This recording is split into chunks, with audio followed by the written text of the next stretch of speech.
Hello and welcome. This is Leslie Shreve here to bring you a little workday wisdom on your Wednesday this week. And to get us started off, I want to welcome all of those who are in our private Facebook group, of course. And if you're listening live, be sure to put in the comments a hello and where you're watching from today. If you watch this later, be sure to put in hashtag replay so I know that you have seen it and that you have watched. So welcome. Today's topic is the gap in your app, which sounds kind of catchy. So we're talking today about what you're missing and why it matters when managing tasks, no matter what you use today. So of course I use the word app as in software application. And it could also be thought of as the task management approach. So that kind of app as well. So whatever approach you're using right now, we're going to be talking about that today. Now, for those of you who are not familiar with who I am and why the heck you should listen, let me introduce myself. My name is Leslie Shreve. I'm a workload management and productivity expert and the founder and CEO of Productive Day. I'm also the creator of a system called Taskology, the science of getting things done. And it is a system that is made up of all the components of your workday: task management, time management, and email management, as well as information management. And it takes care of everything that is probably giving you a headache in your workday right now. I work with C-level leaders and EVPs and senior level directors and managers and business owners, entrepreneurs, professionals from everywhere who are trying to gain more efficiency in their workday, reduce stress, gain more time in their workday. So I help them increase their efficiency and double their productivity and gain 1 to 2 hours back in their workday every day so they can make more meaningful progress on the projects that matter the most to them. And then they also don't have to lug their laptop home at the end of the day and spend more of their personal time trying to catch up or keep up on work. So if that sounds good to you, stay tuned for more and join us over at productiveday.com. Now, if you're just joining us here, the Workday Wisdom is, 15 to 30 minutes. I like to share some information about some of the things that are challenging professionals in their workday right now, whether it's task management, time management, email management, or information management. And of course, we tie those together at some point because they're all connected. So we're going to talk a little bit about that today as well. So when we talk about managing tasks, and you think about how you're managing tasks in your workday, it's one of my favorite topics, of course, because it is the basis of Taskology. That's why it's named that way. And it has become a bit of a science because I've been doing this for 19 years now. So I have it at a very granular level, what it's like to manage tasks. And I think a lot of people don't realize how much goes into it, how much should go into it. And I think this is what our topic is about today. This is what I think people are really questioning is, why aren't I getting things done faster? Why aren't I getting things done in an easier way? Why does this have to be so hard? So as you're thinking about how you get through your day, reflect on that for a moment and think about the many ways that you're probably using to manage tasks right now. So you might be using paper, you might be using a planner, you might be using a task app on your phone, you might be using a combination of things, legal pads, big pads, spiral pads, notepads, post-it notes, maybe a whiteboard. There's a lot of different tools that people use to manage tasks in their workday. Now, you might always be on the lookout for a better way to manage your tasks. And you're on the lookout because things are not working exactly the way that you would like. Maybe things are slipping through the cracks. Maybe you're losing time looking for to-do lists. Time is being wasted somewhere. Maybe you're having trouble managing the to-dos from email, or you're losing track of the takeaways and action steps from meetings because they're in a different planner or in a different notebook. There's so many things that can slip through the cracks, and you might miss information and forget follow-ups and lose tasks altogether, lose track of what it is you really want to do. So you're always on the lookout for something new or better or both, and something that's going to take the headaches away, help you plan more easily, prioritize more accurately, etc., and make more progress in your day. So every so often, you probably find new things to try. Maybe you find a stylish new planner that you think will make it more fun to keep track of tasks. Maybe a friend tells you about a cool new app that you can use on your phone. And maybe it's for email, maybe it's for tasks. There's a lot of different things that you might discover from your friends, from your colleagues, from people you work with, your coworkers. And you might be doing some research on your own. You're looking it up, you're Googling it, you're trying to find the latest and greatest. And maybe you're listening to podcasts or reading articles or watching videos. So you keep trying new things. You find something, you try it. There's a lot of trial and error going on these days. And you might flounder a little bit. People are kind of flailing around going, okay, well, I tried this, but that didn't work. And then I tried that and that didn't stick. And then I tried this and it seemed easier, but then it didn't last. So there's a lot of spinning going on here where you're just sort of in a rotation of, I'm going to try this and then I go back to my old ways. And I'm going to try this new thing and go back to my old ways. So for one reason or another, these things aren't working out. And when my clients come to me and they tell me about the things that they had tried in the past, they're listing off all kinds of things. They're listing off the different kinds of planners. They might have tried a to-do app. They might have tried something on their computer that was a software application, but it wasn't on their phone. Maybe they used planners or Excel spreadsheets, or, they might be old school paper, but whatever they're trying, it's not working for them. So they do reach out every so often and try something new. But then when they find Taskology and they find Productive Day, they tell me all about it. And they tell me what it was that wasn't working for them. So why aren't these things working? You have your own experiences with these things. Think about for a minute what it was that wasn't working with something that you may have found, whether it was a couple years ago or more recently, and you just tried it, but then maybe it didn't stick. Maybe it was too complicated or more complex to implement than you thought it might be. Maybe it was missing some important details or instructions. So you might have bought it and then found out, oops, this has some sharp corners I didn't know about. Maybe there were too many places that you got stuck and had too many questions about how to actually use the approach that you were buying into, whether it was digital or physical, like a planner, or something else that might have been that looked easy, but then it became complicated and complex. Maybe you stopped because you unknowingly did something that maybe wasn't part of the plan. Maybe you didn't know any better and you made a mistake with how you applied it, or maybe you went in a wrong direction, but you weren't aware of it because there's nobody there to ask. And so something was set up wrong, and then it made it even more complicated or more difficult. And maybe it got confusing. A lot of people come to me and they tell me what they've tried online, like Microsoft Outlook, which of course is the basis for, it was the platform for Taskology. And they say, oh yeah, I tried that, but I didn't like it. So I went back to my Franklin Covey planner. And I've heard that quite a few times. And I've heard it about other systems as well, where they're trying to make sense of it. Maybe you've had that experience too, where you do buy into something and you're trying to make sense of it. And unfortunately, no matter what it is that you try, and I hate to be the bearer of bad news here, but this is what we're talking about today, it is missing one critical thing, one critical element. And that gap that it creates is what makes all the difference between a day of struggle and challenge and frustration and sometimes overwhelm, and a day that works really smoothly and gives you that progress you're looking for and gives you that feeling of working in the zone and really hitting your targets and reaching your stride. So the problem here is that this gap is wasting your time, it's killing your productivity, and it keeps you going in circles every time you try to look for something new, because every time you find something, it has this critical element that's missing. Or rather, it doesn't have this thing that's missing, and that's the problem. It's missing something really, really important. So what is it that it's missing? What's the gap? What's the gap in your app? It's the method. It's like instructions. It's like an instruction manual. And if you download that new app, or you buy that new planner, or you buy that new thing, if it doesn't come with the method to use it, if you think it's self-explanatory, some are not, many are not, and this is the problem. It looks familiar because maybe it's got subject and due date, which all of these applications and these approaches have. But the problem is not everybody knows how to do a lot of things when it comes to task management. Imagine not having the instructions for a piece of IKEA furniture. Because I've put those together myself, and I can't imagine not having instructions for those. I even end up with a lot of extra parts at the end, so I always wonder about that.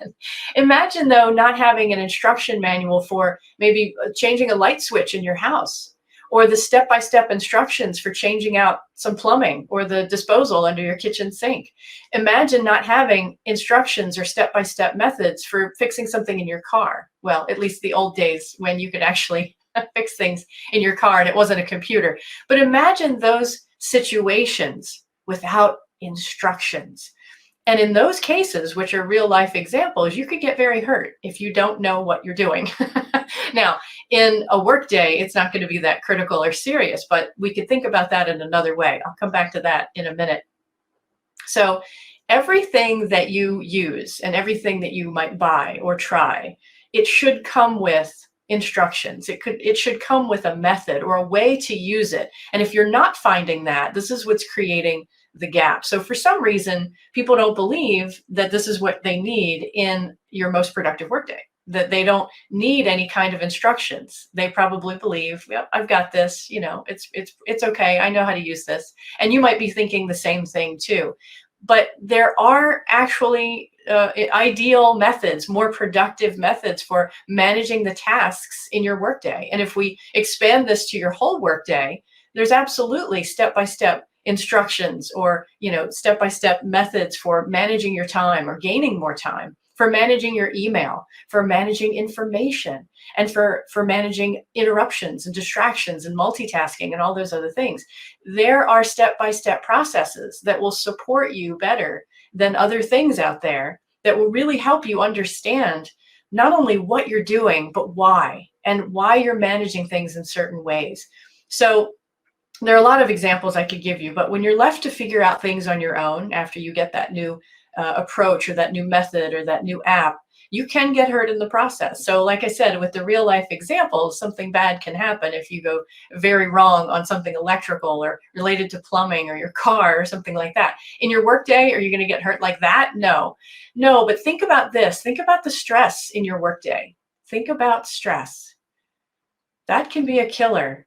I've actually lived through that myself about 12 years ago. And stress is a killer. And I think there's so many people right now, and of course, research abounds about this sort of thing. There's so much research all over the world about what stress is doing to us as humans. And stress is rising all the time. This is something that is age old and decades old, and it hasn't gone away. It's only getting worse. And when you're stressed out and you're on your way to burnout, this is when you're not doing your best work.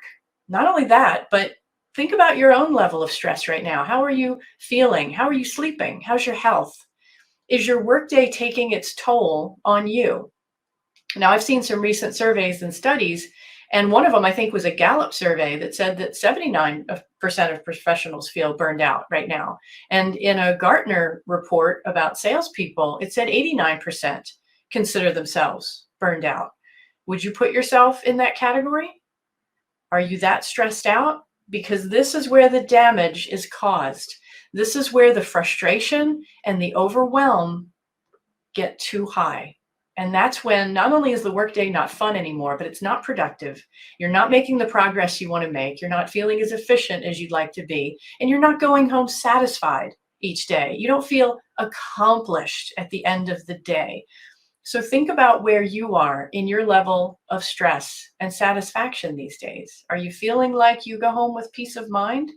Or are you still worried about what might have been missed? Are you still worried and concerned about something that was forgotten? You probably are in a state of wondering and worrying most of the day. And if that stretches into the evening and you're taking your work home and also your frustrations home, that's where it can get really problematic for your personal time. And then you're losing sleep, you're losing family time, you're losing time for your hobbies or sports or fitness or all the other things you'd really rather be doing with your time than working.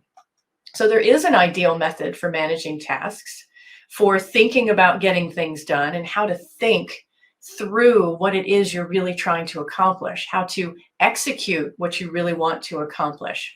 There are methods and procedures that are really specific for managing email, for managing time, and all those things I listed off a few minutes ago.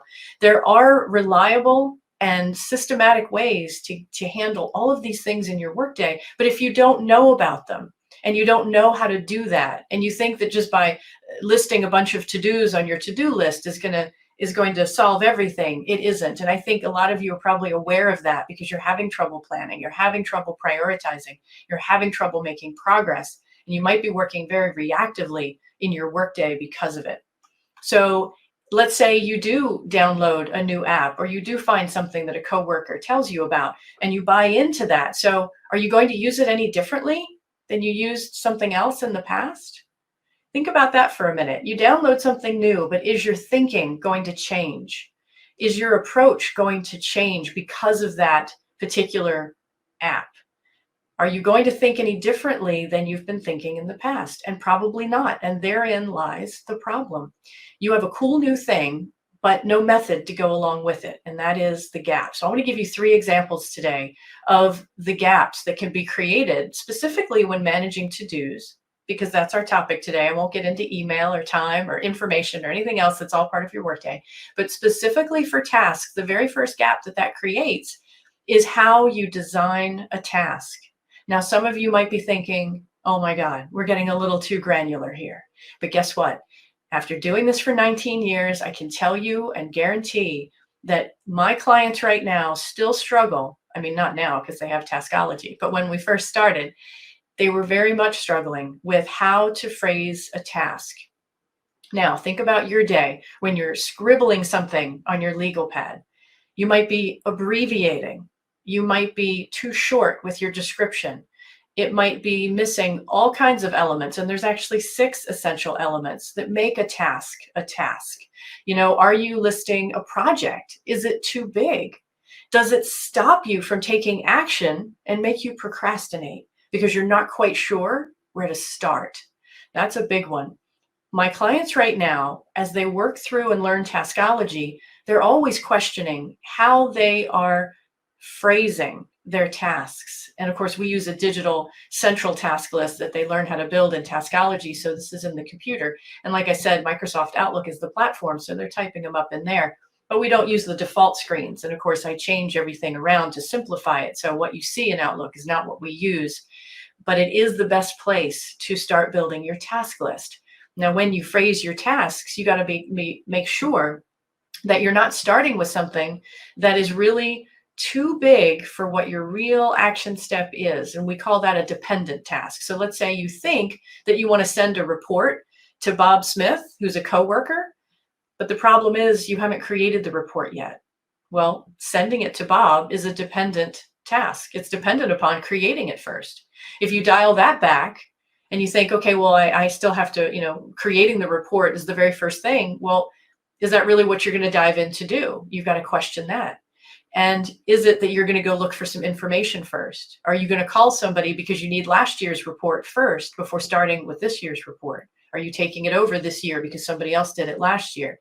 Where are you really going to start? And so, believe it or not, there's a lot that goes into thinking differently about how you get things done. It's simple and it's easy, but it takes a minute to learn the new method to understand what you think is a task right now is probably not your first action step.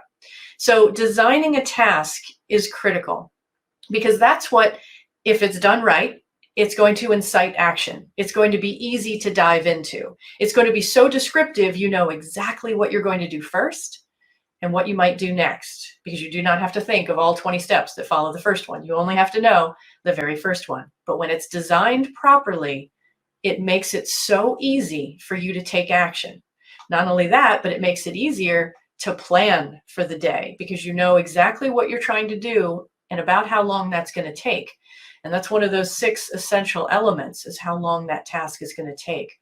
So the second gap that's created is how many tasks to plan for a day. So as you can see, if you're designing them in the first gap that is left with people who don't know how to design them, if it's too big, then it's going to be really hard to plan, because not only are you trying to do too much for the time you have in your day, which is what we call the task time connection, then it's going to be very difficult to understand how you're going to fit that in among your meetings and your calls and lunches and things like that.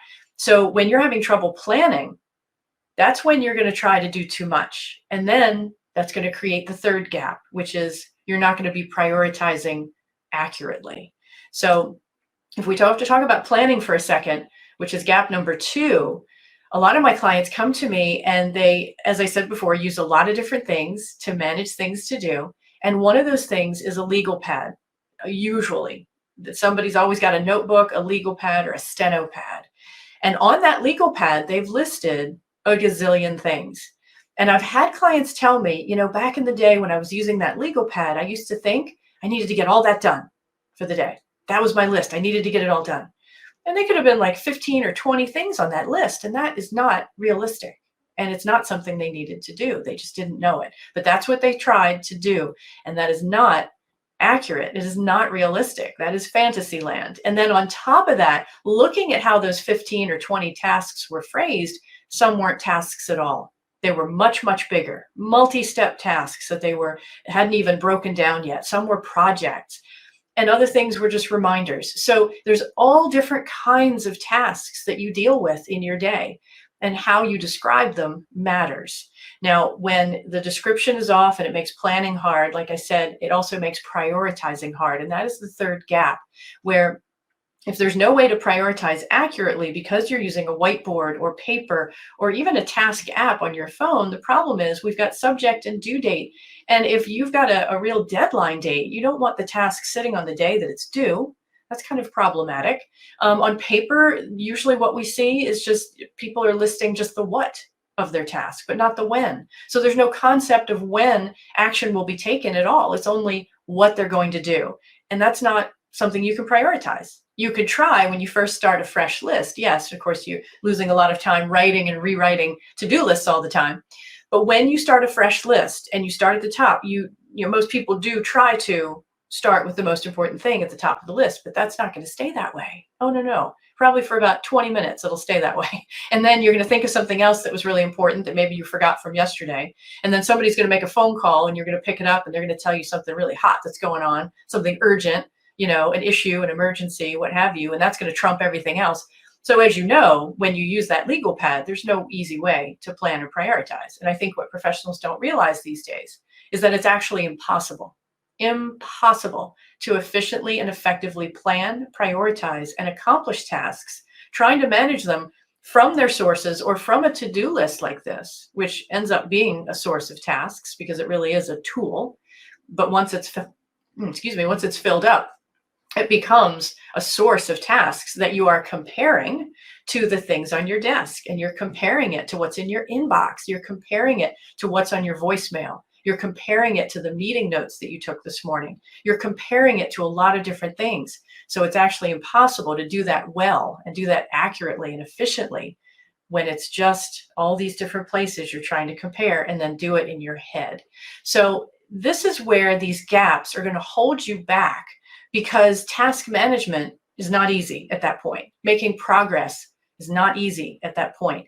And this is where I wanted to bring this to your attention today and raise your awareness about this, because the next time you feel like you're going to try a new tool or a new app or a new tactic, think about saving your money and think about saving your time. What you really need is a system, an entire system for workload management, all of it, tasks, time, and email, and information. And I don't want you to keep accepting Band-Aids for these little pieces of your workday. Don't look for micro solutions that only address a part of your work, because it's not going to help you with the other parts of your day. What you're finding might be great for to-dos. The app looks really cool for to-dos, but it's not helping you with time or email or anything else. Maybe somebody recommends an email app for your phone to help you manage email. Well, that's not helping you with getting things done. That's not helping you with time or information. So don't settle for these micro solutions and Band-Aids that only address a tiny piece of your workday. Look for a system, number one, even if it's not Taskology, look for a system that's all encompassing, and look for a method. Look for those instructions that go with it. Because if you're downloading something and you're like, oh, this is so cool, it looks so great on the website, I'm going to try this, but it doesn't give you a method for thinking and executing, you're still behind the 8 ball. You still might be exactly where you were 6 months ago. You just have a fancy pants new app to play with, but you're not thinking any differently. And that's where the problem lies. So if you want to explore Taskology, which is all encompassing, because it will give you both the system and the processes. You can download our free quick insights report. It's called The 5 Biggest Mistakes That Professionals Make When Managing Things to Do. It is our free gift on the website at the moment, so be sure to grab that from productiveday.com. If you're part of our private Facebook group, Productivity Power Plus, you can download that from there as well, or you can sign up for it there because it's featured at the top of the page. And if you'd like to join us, come find us on Facebook at Productivity Power Plus and join the group. And on the website, it's featured on the homepage, so you will find it there. There's also a really cool new productivity quiz there too on the homepage if you'd like. So again, that's productiveday.com. So I hope I've given you some things to think about today. When you reflect on how you're managing your tasks, I want you to recognize that the approaches and or the apps that you use have a gap if you're still not clear on how to plan, how to prioritize, and how to make more progress. Because if you're using that app on your phone, let's say it's a to-do app, it's probably no different than just a paper legal pad. It's just a digital version of a legal pad. And that's where the problem is, because you're still dealing with subjects and due dates, and the tasks could be piling up on one day where you're trying to do 15 different things or 20 different things, and it's very hard to prioritize. So reflect on that and come on over to productiveday.com and join our community if you want a new direction to go in, because we'll take you there with Taskology. And I think that's it for today. So that's all for Workday Wisdom today. I'll be back in 2 weeks, and I hope you all make it a very productive day. And thanks for watching, and I'll see you again soon. Bye-bye.